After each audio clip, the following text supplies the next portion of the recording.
You guys hear that? It's the sound of rain. It's relaxing as hell. It's 5 o'clock in the morning. Everyone's still asleep. I'm up.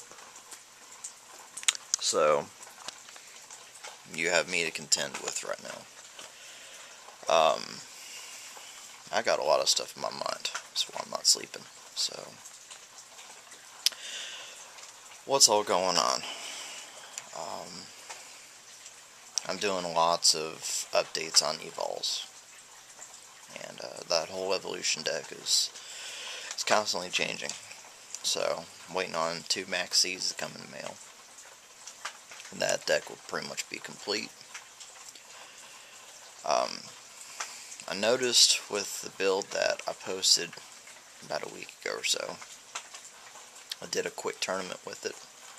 Didn't do very well at all. You know, when you're playing with the deck, especially the first couple times, you're playing with it and testing it in real life, you really have to get a feel for how the deck's playing, what cards are dead draws, you know, what are active most of the time, what plays you have thought of that are game winning. Do they actually win games, or do they just extend the inevitable? Stuff like that.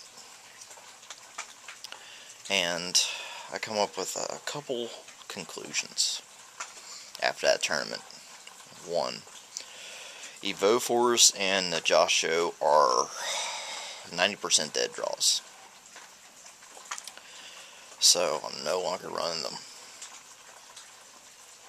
They both have the capacity to make the deck explosive, which is something that is kind of needed these days. However, it takes away from something that is even more important, which is consistency. There have been a lot of times when I'll draw into Evo Force not having a Voltile in hand, just have a whole bunch of Vulturous or Spawn Traps, and you're just sitting there drawing and drawing and drawing and drawing, and nothing happens. So finally, you finally get something like a Westlow or something like that, and you set that, your opponent kills it, and you're not able to. You're able to get the special summon, but Evo Force is still dead. Kind of shit. So I'm not running those bastards anymore. I do, however, find the importance in Casenario now, as a lot of times he is live, especially in the wind-up matchup. He's alive a lot. Even if your opponent has exceeded out and everything, they leave a Zen Mighty out or something like that, Casenario is going to go nom-nom on that bastard and bring out a Lagia or a Dolka, which the wind-up deck has lots and lots of problems running around. Yeah. So I'm doing lots and lots of changes with the thing. One thing I'm finding that, you know, when I build decks, I go around on YouTube and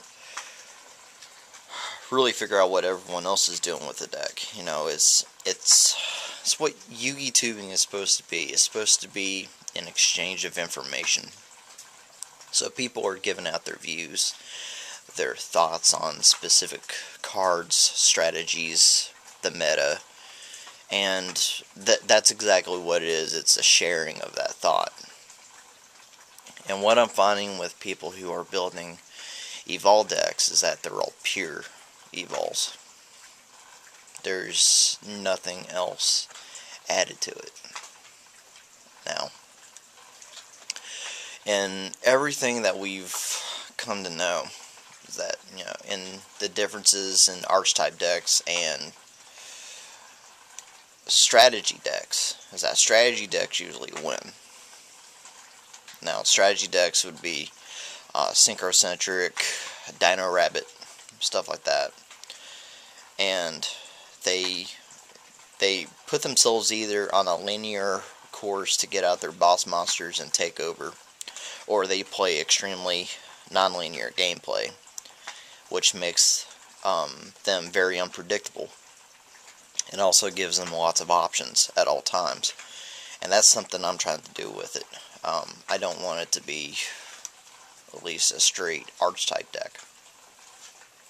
There's so much stuff that can be done within it. Using Thunder Kings to ward off your opponent's potted dualities, their Rhodas, their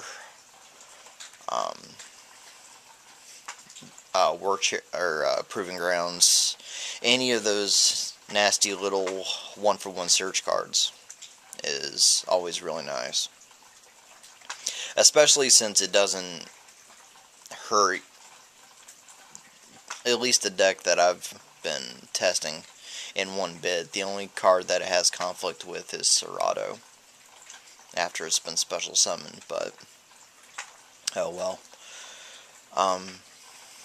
Thunder King causes way too many problems in the meta, and I mean, honestly, that's why I really love playing him. And yeah, playing him, playing Effect Failures and Maxis and Birdmen, and stuff that allows you to recycle and combo off, go into synchros, and all that just gives you ass loads of options at any minute. So I really love doing that. I'll have the updated deck list in probably next week. Like I said, as soon as the Maxis come in. The other thing that I've got on my mind is Six Samurai. I've been playing them for quite a while now, and every time I play the deck, I really learn something new about it and start learning the little intricacies of stuff that people haven't taken advantage of yet.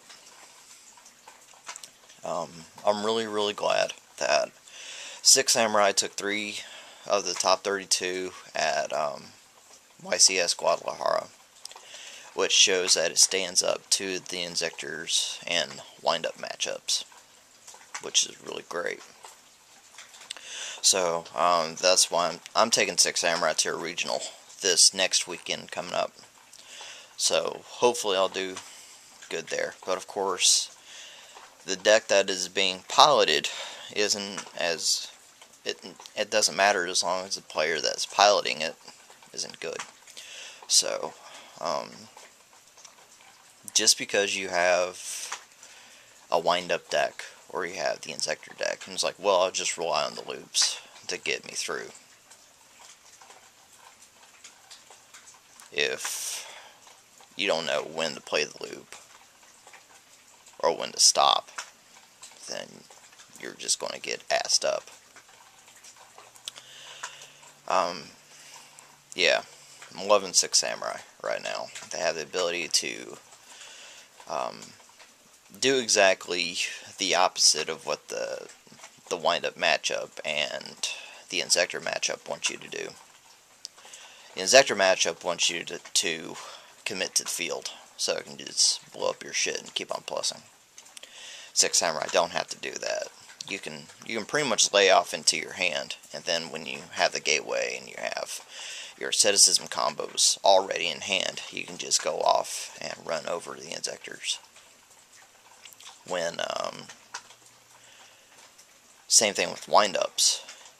You know, they want you to keep your hand so that they can just hit it with Hunter. Whereas Six Samurais at any minute can just splash everything and just go kicking wind-up's ass. The biggest offense is the wind-up's hand removal. If they can't get that win condition, then the wind-up deck pretty much falls into his face, unless it can just spam out warriors and sharks and dogs to make rank 5s, or just hold you off with Zen mains. But yeah, I'm glad that Six Samurai has a favorable matchup against both those decks. It's about time that they did have a favorable matchup. So anyway, yeah, that's my rant for this morning. Take care, you guys.